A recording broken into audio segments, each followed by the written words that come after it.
Hey guys, this week we're bringing a special presentation of the Patreon podcast for the off-season summer conditioning with myself, Peyton Guthrie, interviewing people throughout the off-season to kind of bridge the gap to a certain degree. So if you like this, you like what you hear, go join us over on Patreon at patreon.com/throughthekeyhole and support, subscribe, do whatever it is you like to do. Anyway, here's the show. When I share my story, it's about more than solving the mysteries of our solar system.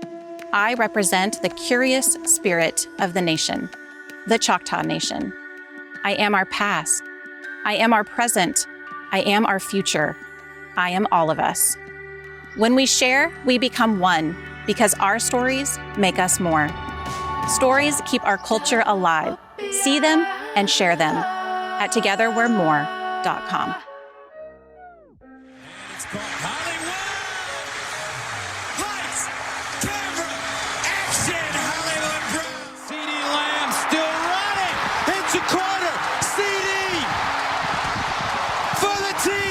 People don't know what it is to be champions. Oklahoma invented it. Welcome to Through the Keyhole. I am your host, Peyton Guthrie, for another episode of Summer Conditioning, where we try to take time to learn more about OU football, their opponents coming up in the fall. And a little bit different here, we're bringing on somebody to really kind of dive into what to expect from the Oklahoma side, specifically from probably the most important position on this Oklahoma offense, what to expect out of John Mateer as he's transitioning from Washington State and playing that sort of conference to University of Oklahoma and playing, what Bill Connolly, friend of the podcast, says is the hardest schedule in college football next year. So there's going to be a bit of a difference. How do we balance the two? What can we take away? And what does the math say? So in order to do that, I have Jason Deloach from CFBNumbers over on Twitter. Go follow him on CFBNumbers or X if you want to call it that. It's still stuck in my head forever as Twitter. Then we're going to have a good little conversation about it. Jason, thanks for coming on. How you doing, man? I'm good. I feel like I also say Twitter. I feel like I said X maybe one or two times, so it's always going to be Twitter for me. Yeah, I work in content creation and things like that at work, and just naturally one day I said X, and I was like, "Oh no, it's starting to happen." The brainworm is it's happening. Well, thanks for coming on. And the preamble is basically what we're going to talk about here. I mean, when you're looking at these numbers that you're compiling and these results that are coming out when it comes to just quarterback play, just in general for 2025, what are some of the things that are there any trends that are kind of coming up? Because I'm kind of noticing that we are not in the same level of quarterback play that we've been in the last 5 years. Allowing Michigan to potentially win a national championship, allowing Ohio State with Howard to be able to win a national championship, allowing Notre Dame to get there. It's not quite the same as like a big offense where you've got these big time quarterbacks throwing to big time wide receivers and everyone's dropping 50 on each other. What are you seeing out of these trends when it comes to particularly the 2025 season? Yeah, no, I agree. I think we're starting to see a little bit more team play and less, reliance on star quarterbacks and star wide receivers. But quarterbacks and wide receivers are still the highest value in any sort of metric. If you do at PFF, we have a wins above average metric, and quarterbacks and wide receivers are typically the highest positions. I mean, quarterback is far and away the most valuable position. But we've seen some teams like in Ohio State or Notre Dame where you don't necessarily have that, first round talent at the quarterback position, and they still, got it done. So, in this new era, I think we're still trying to figure out what everything is with NIL, transfer portal, and all that, and things like that. So if you can't get that elite, first round talent, then, building a super team around them is the next best thing. So, we're starting to see a little bit more of that, a little bit less of a over reliance on that, star quarterback. And, I think teams can kind of get that done without that star quarterback. But if you do have one, that just makes everything 100 times easier. With everything kind of happening how it is, with so much player movement, player empowerment, and teams are able to kind of fluctuate greatly year to year. You know, like the NFL, excuse me, I believe it's something like 35 to 40% of a team is rolled over every year. Like there's just so much change with the draft and free agencies. And now we're getting to the point in time where college football is matching that amount of year to year turnover that is looking more like a pro model. Obviously, we're recording this the day the House settlement was passed. So we've got to like see how that all shakes out and potentially, you know, maybe solidify some of these rosters for a few more years and stuff. It's like a one-off. But the NFL has been something they've had to deal with, right? It's like every single year, every 3 years, they're turning over a full new team, basically, except for like those key highlight positions. Has that caused any sort of trouble when it comes to tracking quarterback play or like team evaluation? And how are you trying to cut through any potential noise that's generating? Yeah, no, I think you nailed it. I mean, NFL's like 3 years. It kind of feels like in college football with all this NIL and everything, it's almost like a year to year thing. I know that some lower level, like group of five coaches have voiced their concerns and have sort of said, you know, every year is a new team, you know, new roster, new, you know, difficulties, keeping players. So from a numbers perspective, it's definitely harder to track, you know, rosters going into a season and sort of, you know, win projections in that sense. And you know, again, it's all obviously all still new, and it'll take a couple years worth of data to truly see, you know, what the trends are. But I think we'll start to see more and more these win totals come out and just be, you know, off by 4 or 5 wins when, you know, typically, you know, win totals are off in any direction, you know, 1 or 2 wins, you know, give or take. But I think just with these turnovers, it's just so tough to project going forward. And I think we are going to see things. I'm a Florida State alum. I don't know if you knew that, but I think we might see more instances where, like last season, Florida State came in with, I believe it was a 9.5 win total, and they went 2-10. Might not be as extreme, but I think we see things like that where it's just projections are completely off, and it just kind of throws everything out of whack. And also, I saw something earlier about the splitting of the fiscal year, and that Mm-hmm. potentially causing, like, let's say, a Florida State, they start losing, and then it's like, well, pack this year up. Like we can save Yeah, money, we'll have more exactly. money for the portal and stuff like that. So it does seem you'll have bigger swings. I've always been somewhat of someone who's thought that kind of happened already. I guess to a certain degree, like if you see these really, really big schools and these really talent rich states, and I'm going to use Florida State, Florida, and Miami as examples. Mm-hmm. When they're bad, they usually crash out really poorly, really bad. But I think it's almost to the degree of like a coach can say, we just have so much talent around us. We'll just be better next year regardless. Almost to a certain degree, it feels kind of like it's not because you really can't tank. It just kind of feels like a tank. It's like just wave the flag on the season. Next year we'll have a couple more 5 stars and 4 stars, and we'll build it out that way. There's Texas used to operate that way where they'd be kind of there was almost kind of like an apathy because it's like, well, next year we'll have the best recruiting class and it doesn't really matter. And Yeah, now you can exactly. see And from you, go ahead. I was just going to say, like, teams may, you know, look ahead into the next class after that, and see, you know, wow, this class is going to be loaded. So they may, like you said, wave the red flag and say, you know what, we'll try and load up next year. We'll try and aim for that to be, you know, our year. Same with like scheduling. If you know that your scheduling is going to be soft in a couple years, you may look at it and go, you know what, we're going to load up for 2027, for instance, or something like that. Um, and you might just, you know, wave the red flag in 2026, say, you know what, whatever, that's the year, and then try and just kind of, you know, win all out in 2027. So it's definitely a new thing for college football.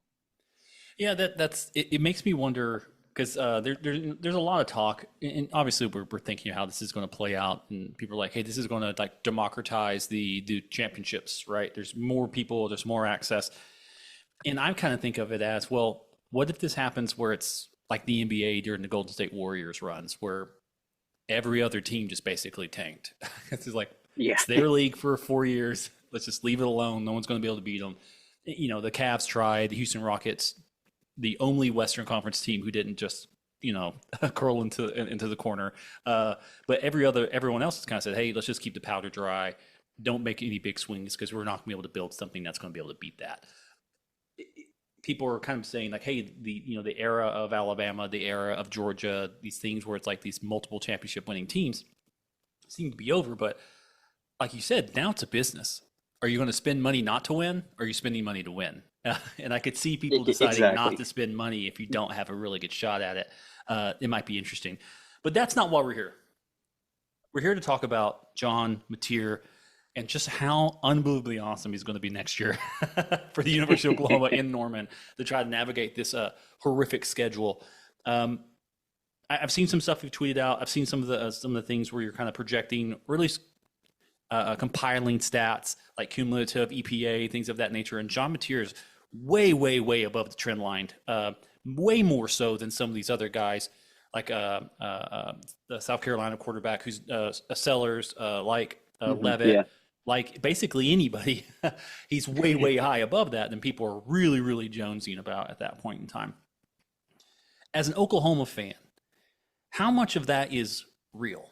Or am I looking at a fool's gold situation coming from a potential weaker conference? Or do you think him being in an environment with better players will allow him to kind of weather some of that storm? Yeah, I want to look at. I wish I looked at this more, but I want to say Oklahoma in terms of just expected points added. I feel like going from a Jackson Arnold and a Michael Hawkins, when you look at their EPA percentiles last year, Jackson Arnold was in the 10th percentile, Michael Hawkins 15th, John Mateer was in the 97th percentile. So it's just a complete, 180 on this quarterback play. I do think it will be obviously going from Washington State to now Oklahoma in the SEC. It's an increase. It's a much difficult schedule. You're playing a lot more NFL guys on defense, but I think the combination of Mateer and Ben Arbuckle I think it's going to translate well to Oklahoma. Arbuckle has been successful in every stop that he's been. And he's gradually gone up. So now he's, in the big leagues at the SEC. I think as an athlete, I think he last season, his PFF rush grade was the highest among Power 5 quarterbacks. So he has that, running ability with his legs. Arm talent wise, I think he has the ability to throw at all levels. He can change up his arm angle to fit however he needs to throw the ball. So I do think that, it might not be a 97th percentile year for him, but if it's better than 10%, I mean, if you even go to, 85th percentile EPA, that's just a world of difference for Oklahoma, and that's going to translate to more wins. Yeah, it's massive. I'm going to ask you a very, very stupid question. Is it percentile? My assumption is 50 percentile would just be an average quarterback. Yeah, it's like a median quarterback. 50th percentile is median, so obviously 97th is at the top. Yeah. I was just making sure there wasn't like some weighted thing where it's like actually the line's a little bit higher or something of that nature. Yeah, I mean that's something I've been kind of talking about because there's a lot of OU fans who are really like Mateer. He's this guy. He's coming in, and I'm literally just putting my hand on his shoulders and say he just has to be perfectly average. He's going to win 8 to 9 games. It's because he's going to be a upgrade from last season for Oklahoma. So you can check that off already. Anything else higher than that, if he can continue his, efficiency at the SEC level, I mean, that's sky's the limit for Oklahoma. Now, when comparing him to this, right now Oklahoma is getting buzz. I'm not going to lie to you. Oklahoma is getting buzz, dark horse buzz. They're getting talked about so much as a dark horse. You can't actually call them a dark horse because everyone's dark horse team in the SEC. Yeah. It's like, and it makes sense, right? They're potentially will have a much improved offensive line. They will have wide receivers who can actually be on the football field. And that will just change that are healthy. And then you get Jaden Knott. You go get the best running back out of the portal. And you can just kind of slot him as just like playmaker. Don't think of him maybe as running back. Just say playmaker. He's going to be the guy who flips the field for you. Um, and then obviously you add in Mateer at that point in time, and it's basically this is an entirely different football team. It's not you have to take 2024 and just throw it into the garbage Yeah. because it's just not, there's no correlation to anything of that nature. Now it's a really really long like ramble to say, why do you think Mateer's not getting that same level of hype as this Oklahoma podcast? So I'll mention it as like an Arch Manning, as like the LSU's quarterback, things of that nature. Florida's quarterback, USC's quarterback, South Carolina. Is it purely of people looking at him and saying, "Oh, that's a college football quarterback," and these other guys are projecting further beyond that, or is it people just really not being familiar with John Mateer because he was in Washington State at a time and when Washington State obviously wasn't on TV as much? Yeah. Yeah, I think it's a little bit of everything. I do think that, people weren't watching Washington State as much, which is, they weren't on TV as much. It's late in the day, things like that. I do think that at this time of year, when we're looking at NFL draft prospects, I do think it's a lot more tools oriented and sort of looking at that like big picture potential and, looking for guys that if they do hit their ceiling, like that's when we're talking those, number one overall picks, first round draft picks. So that's why I think you see guys like Lenora Sellers at South Carolina. Obviously he's this freak athlete and stuff like that. He has the physical tools. Arch Manning, same thing, physical tools. Obviously, his last name plays a little bit of part into it. Um, but I do think that John Mateer is this really solid college quarterback who we are kind of sleeping on him. I do feel like collectively we are, sort of sleeping on John Mateer. And if he can continue to be efficient at the level he was at Washington State, I think he's going to shoot up those draft boards. And I guess we'll see how it plays out. But I mean, he'll be, in that conversation to be, potentially a first round draft pick or even just a high round draft pick. But at this point, I think it's really just, his physical tools are good, but I don't think that he's this over the top, 99th percentile physical tools. And that's totally fine. But I think just at this point in time, I think that's what people kind of, fixate on. And that can kind of get a guy like John Mateer, who was really solid, sort of, bump down the line a little bit. Yeah, I mean he's got a discount Baker Mayfield vibe to him, right? I mean, similar Yeah, build, similar exactly. moves, similar kind of game at that point in time. How are you able to, if you've done any sort of like projecting forward, and you're talking about a QB EPA hitting 97th percentile last year, a lot of that effectiveness is the fact that he's like 150 rushes.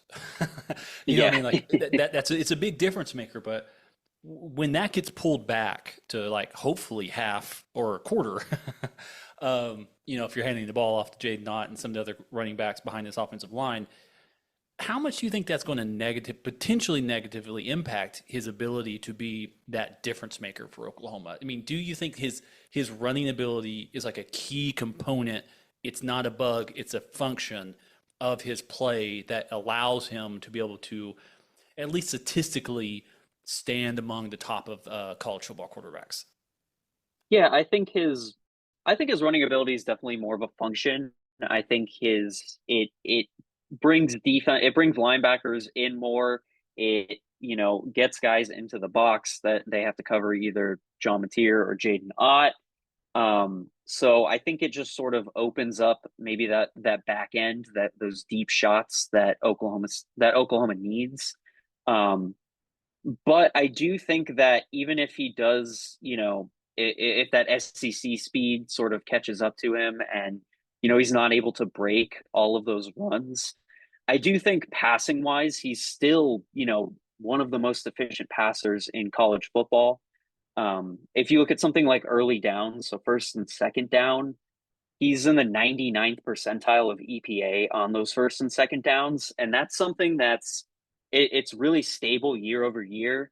It's something that we've seen translate from quarterbacks. So even if his rushing ability is sort of hampered a little bit, if the speed, kind of catches up to him, I still think that he's going to be totally fine. And I think in this Ben Arbuckle scheme, he'll still be able to, hit guys downfield. And I think that the passing game for Oklahoma is just, again, like I said before, I think it's going to be one of the biggest transformations in college football.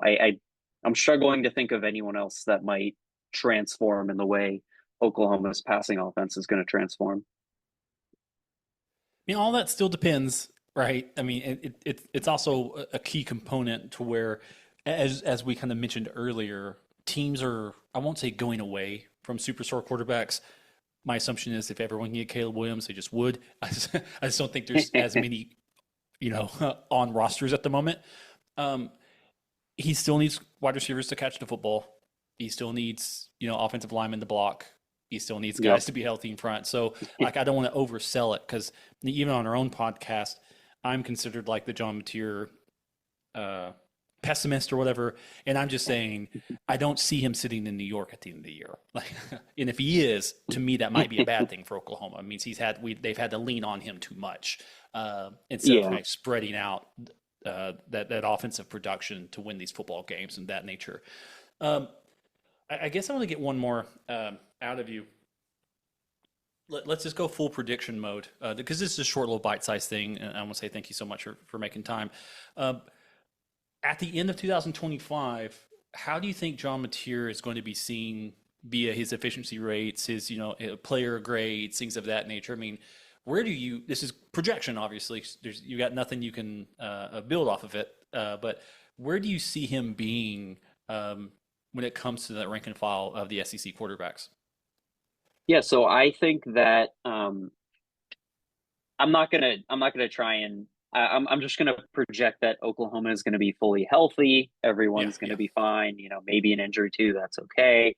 But just if all things are good and fully healthy, and we don't have a situation like last year where they lose their entire wide receiver room, I think he's gonna be one of the top 3 or 4 SEC quarterbacks. I think he'll be a top 15 to 20 nationally ranked quarterback. When he decided to transfer to Oklahoma and when Ben Arbuckle came over to Oklahoma, I said that was a home run acquisition, both of them. So I'm pretty bullish on, them flipping this from last year and really just, going back to being one of those top, offenses in college football. Again, we'll see what happens with the injuries. Fingers crossed that it's not as, tragic as last year. Yeah. But I do think that even if they do suffer an injury or two, I do think just offensive scheme wise, I think they're in a much better place than last year.